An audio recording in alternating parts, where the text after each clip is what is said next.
I'm Pat Goss, and you are in Goss's Garage. All right, each week we talk about different things that have to do with ordinary everyday cars. No, we don't much talk about race cars or anything like that. We talk about the things that affect your pocketbook, your bank account, whatever term you want to put on it.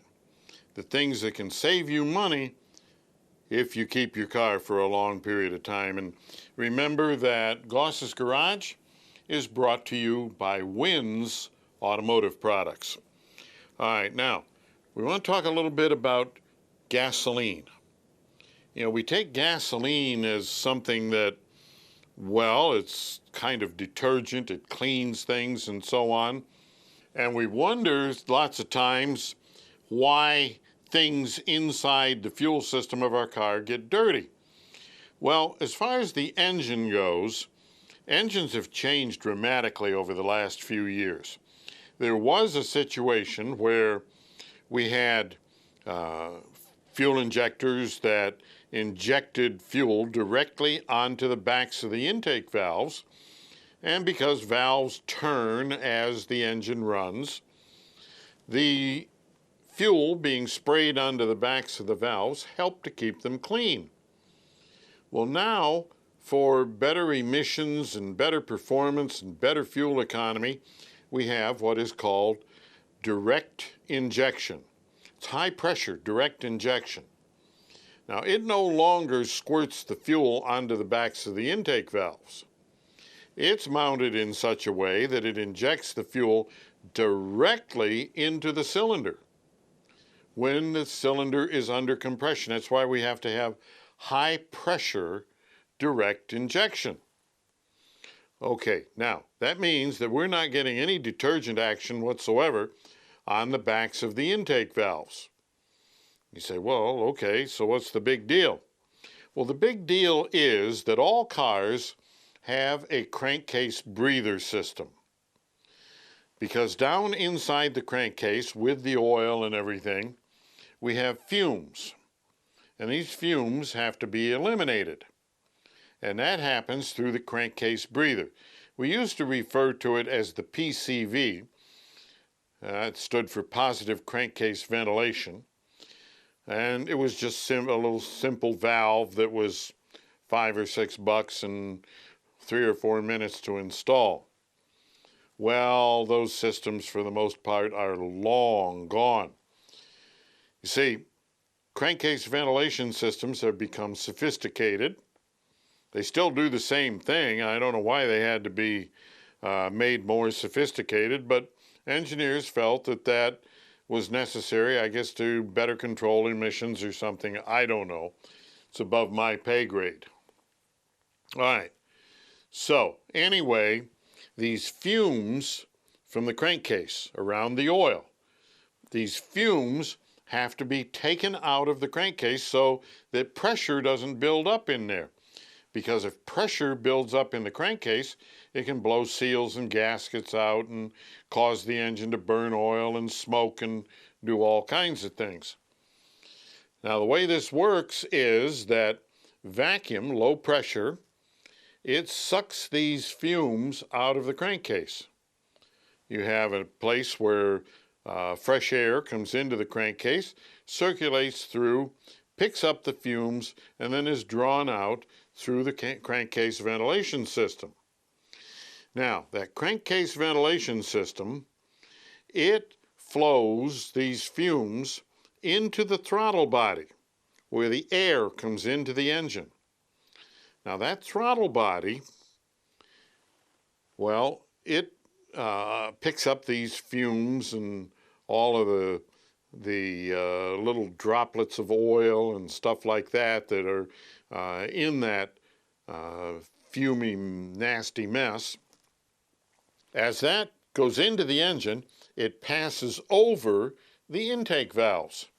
Now, the intake valves are hot, so droplets of oil, minuscule droplets of oil, you know, like a thousandth of the size of the drop that you would get out of an eyedropper. You know, just really, really small amounts of oil. But these things hit those hot valves and they stick. And over time, they're burned to a point where they're like a form of carbon. And this keeps building up and building up in there.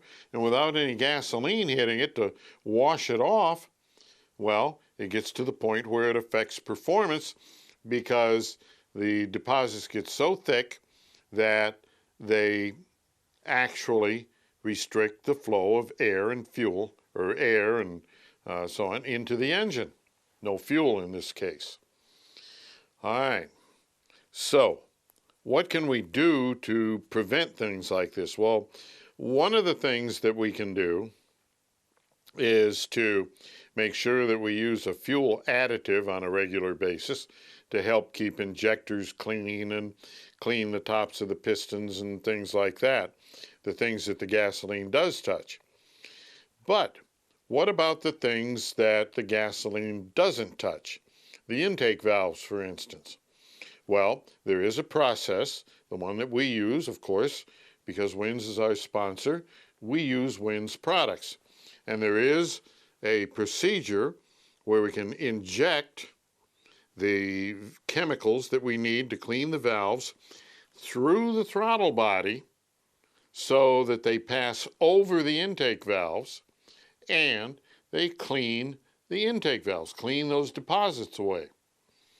All right, so that's one thing. Now, of course, vehicle manufacturers are aware of these issues, and there are some manufacturers now that are making dual fuel injection systems. They have the high pressure system that injects the fuel into the cylinder directly, and they use a regular fuel injection system as a secondary system that sprays a little bit of fuel across the intake valves to help keep them clean. It helps keep emissions and performance and everything under control for a longer period of time.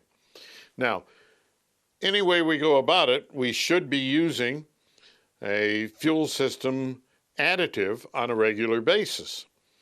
Now, that depends on the type of driving you do and so on, but look for products that give you a long-term effect. And by long-term, we mean in thousands of miles, as opposed to every tank. All right. Now, the other thing that we have to consider here is that crankcase ventilation system. Like I said, in the past, it was a Pcv valve that was inexpensive and really quick to install. Today, these things are often complicated. Now, behind me, you can see that there is a picture of an intake manifold. Now, that intake manifold has the throttle body, has all the different components on it and so on. And guess what? It also has the Pcv valve. And the Pcv valve is part of that system. Can you replace it? No. The only way you replace it is to buy that entire intake manifold system with the throttle body and all the related parts to get the lousy $3 Pcv valve. So you want to make sure that if you're having service done on your car, that you have the crankcase ventilation system serviced so that it's kept clean, so that you don't wind up having to replace major parts of the engine. We had a vehicle in here the other day that it had an engine code, and it was related to crankcase ventilation, and the labor, because you had to take half the engine apart to get this silly system in there, the system was $900, and it took something on the order of 7 hours to install it. Well, my goodness, that's an outrageous amount of money. But the other side of it is that the owner of this vehicle happened to be a fleet vehicle. The owners of it our new clients to us, we recommend these things. Where they had been taking it, there was no recommendation of servicing the crankcase ventilation system, so they had never done anything with it. Consequently, they wound up with this massive repair because things got all clogged up. And the reason they get clogged up is because in some cases there are very small plastic tubes and different things like that that function in this system, and they are nuts, let me tell you. And once they get clogged up, you can't just clean them out because there's no way to flow a chemical through them. Once they're completely blocked, you can't flow any chemical through them, and there's no way to get the chemical to soften the materials that's clogging them. So, you should be asking your repair shop to maintain the crankcase ventilation system on your car. All right, we're going to take a break and get a word from our sponsor, Wins Automotive. Have you noticed? I sure have. Gas prices are nuts again, and who knows where they might stop. For me, that means I want to keep my cars running at their peak so I get the best gas mileage possible. That's why I use Wins Fuel System products. For example, Wins Premium Fuel System Cleaner and Ethanol Treatment is a specially formulated gasoline fuel treatment capable of cleaning fuel injectors and port fuel injection intake valves. And it does it in a single application. It helps eliminate rough idle and hesitation, protects against corrosion, and helps restore lost fuel economy. Wins Fuel System Cleaner and Ethanol Treatment emulsifies and removes water from the fuel tank. It also protects against fuel system corrosion caused by the effects of ethanol. Then this ethanol, of course, is in today's fuels. It's compatible with gasoline containing up to 15% ethanol. It restores volumetric efficiency, which helps bring back lost fuel economy, reduces harmful exhaust emissions, and restores performance. It's safe for use in all gasoline-powered vehicles. Is safe for oxygen sensors and catalytic converters, too. And one bottle treats up to 20 gallons of gasoline. Ask for quality Wins products by name at finer shops everywhere. Online, winsusa.com. Also, check out our friends at Rock Auto. All the parts you'll ever need, rockauto.com. Now remember that in addition to fuel injectors and intake valves and so on, there are other parts of the intake system that need to be cleaned. The throttle body itself. Now, if you don't know what a throttle body is, there's a butterfly on the front of the throttle body that as you step on the accelerator, a little motor opens this up and allows more air to come in. When more air comes in, it's sensed by the mass airflow sensor, and that tells the computer that more air is coming into the car, into the engine, and the computer adds the appropriate amount of fuel to match the amount of air.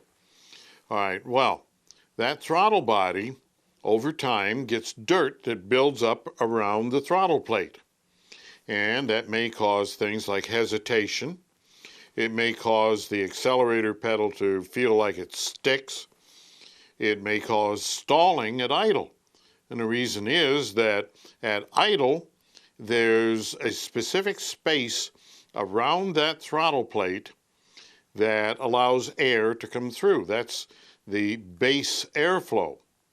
Well, if dirt builds up and partially blocks some of that space, then the amount of air coming in is wrong. The computer can't compensate for it, and the engine stalls or it hesitates or does something like that. So the big thing here is that throttle bodies need to be cleaned, and that means you need a specific throttle body cleaner. And what you look for is something like Wins Throttle Body Cleaner. In addition to that, there are other parts of the system that need to be cleaned. A lot of cars these days, inside the runners, the air comes in, it comes into runners that go down into the cylinder heads and then is dispersed into the cylinders. Well, intake runners can be tuned for different types of performance. So at high RPM, maybe a longer intake runner works better than a short one. So lots and lots of engines these days have butterfly valves down inside these intake runners, and those are controlled by the computer, and they switch the engine from short runners to long runners. And that matches the length and the tuning of the intake air to the speed and load of the engine. Well, those butterfly valves, just like the intake valves and other parts that over time get contaminated with the oil fumes from the crankcase, those butterfly valves do as well. So that means that you should be looking toward a routine intake service on your vehicle, especially if it has those dual length runners with the butterfly valves. Because in many cases, we had a car in here a couple weeks ago that we couldn't free those butterflies up. The car had a check engine light, it wouldn't go through emissions and so on. We could not, all the chemicals and everything that we had, we couldn't clean them enough to make them work properly. Had to replace the entire air plenum on the vehicle, and the part alone was $1,300 and some odd dollars. Now, granted, it costs a little bit of money to have these things serviced on a regular basis, but the fact of the matter is you could service these intakes and so on for the next 10 years and not spend as much as you're going to spend on replacing something like that air plenum. So look for these various services, because cars are much more sophisticated than they used to be, and they need more and more sophisticated service. All right, our questions. Some of these are ridiculous. Some of them make a very good point. Now, first one, this one comes from Quora. Are engine gasket issues common on all cars? Whenever I buy a new car, my mechanic always tells me there's something wrong with the gaskets. Decades back, yes. In the good old days, gaskets were a huge problem because there was always one or more leaking. Now, today we find very few gasket leaks. It's been an amazing change in the way engines are sealed compared to the way they used to be. Now, that's primarily because gaskets used to be very different. They were mostly made of cork back in the day, where today they are made of silicone and are highly engineered. Now, if you were to look at the difference 30 years ago, 40 years ago, valve covers, for instance, the top of the engine, valve covers were made of stamped tin. Today they're made of cast aluminum or plastic, and they're highly machined. Now, used to be you had the valve cover, you had a gasket that fit flat against it, and then you had the top of the cylinder head. Okay, well, that was not a really great idea. The cork gasket would deform and let oil leak out and so on. Today, there's two common types of gaskets. One, you have this highly formed valve cover, either out of plastic or aluminum, and it may have a groove all the way around the perimeter of it. And you have a gasket that's made out of silicone that fits down into that groove and extends just an absolute amount above the surface of the valve cover, or whatever cover it might be, so that when you install it and you properly torque it, it depresses to a degree that makes the seal proper. Okay, so now you have that. The only thing you have to worry about is making sure that whoever replaces it torques the valve cover or the timing chain cover or whatever it is, torques it properly, and doesn't use an air wrench on it or some crazy thing like that. The second type that we have are covers and various parts, oil pans and timing chain covers and so on, even valve covers on some vehicles, that again are either cast plastic or cast aluminum, and they have machined surfaces on them, and they don't use a gasket. What they have is a depression, just a groove, slight groove that runs around them, and you apply a special silicone gasket maker to them. That gasket maker has to set up for X number of minutes. You have to follow the directions on the package, and it tells you how long it has to set up. You apply it in a certain manner, and then you let it set up, and then you torque the part in place. That disperses that silicone gasket maker, and it makes a more or less permanent seal. It's almost like glue. It glues the two parts together. So you've got a really great seal. So gasket leaks being commonplace in this day and age, nah. See, if consistently, and these are new cars that this person is talking about, and there's always a gasket leak, I would find a different shop, because something just is not right here. So keep that in mind. And this one goes right along with what I just said a few minutes ago. I have a 2010 Subaru Legacy, non-turbo, 2.5. Occasionally the engine shuts off at idle, but doesn't happen too often. What could be causing that?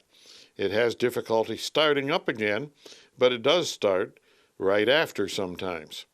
All right, before getting involved with all kinds of expensive testing and so on, examine the throttle body, and you may find just this thin film. It looks like maybe somebody brushed a little bit of paint on the inside of the throttle body, right around the throttle plate. Doesn't look like much. You look at it and you say, well, that couldn't affect anything. Well, yes, it could. And what you have to do is use a throttle body cleaner and clean the throttle body. That's the very first thing, because even a thin film in there can cause cars to stall. So, that's something that you definitely want to do before you spend a lot of money. All right, next one, again from Quora. How quickly do airbags deploy in seconds? They don't in seconds. They deploy in milliseconds, thousandths of a second. Now, of course, that depends on the year, the make, the model, the car, the truck, or motorcycle, plus the position and purpose of the airbag in question. Now, newer airbag systems use more sophisticated sensors and controls to deploy airbags, and they deploy based on the perceived severity of the crash. Now, what this means is that the sensing system on a modern car will deploy the airbag at different rates depending on the severity of the crash that's going on. It reads this severity as the car is crumpling and coming to a stop. It's looking at the G-forces of the stop, and because in a crash, that's what happens. You hit something or something hits you and you come to a stop. All right. It monitors all of these different factors and deploys the airbags at a different rate. Also, the airbags, say the side curtain airbags, they have to deploy at a different rate than the frontal airbags. And the reason is that once the rollover, and that's where the side impact or rollover has been detected, it is a shorter period of time before the side of the car is either against the ground or the nose or whatever part of the other car that's hitting you is encroaching into the passenger compartment of your car. So that has to happen more quickly than a frontal airbag. So there's a whole bunch of different criteria involved here, but on a modern car, depends on whether the airbag is, what it's used for, and what the severity of the accident is, what type of accident, and so on. On a motorcycle, it depends on whether the airbag is tank mounted or it's a wearable airbag or whatever. Again, the speeds are different. But generally speaking, you could be looking at as little as 10 milliseconds, 10 one-thousandths of a second, or up to 300 milliseconds. So there's a big variance from one airbag to another. Big thing to remember is that airbags have criteria for deployment. That means that certain criteria have to be met: the speed of the vehicle, how rapid it's decelerating, and all of these different things that go into the computer determining should the airbags be deployed, should they not be deployed, which airbags should be deployed. 1, 2, 3, all, whatever. So it isn't a situation where every time you get bumped or something like that, the airbag should go off. They also do not go off when the car is rear-ended. So lots of things to know about airbags. Lots of things to know about cars in general. And over the coming weeks, we will be covering a lot of them for you. Things that are generally misunderstood, things that are often misunderstood by technicians and where they make mistakes. The whole object of the show is to make your car last longer and for you to save money in the process. So check out wins.com, check out rockauto.com. Be sure to enjoy your fish head pudding. Drive gently, and we'll see you next time right here in Goss's Garage.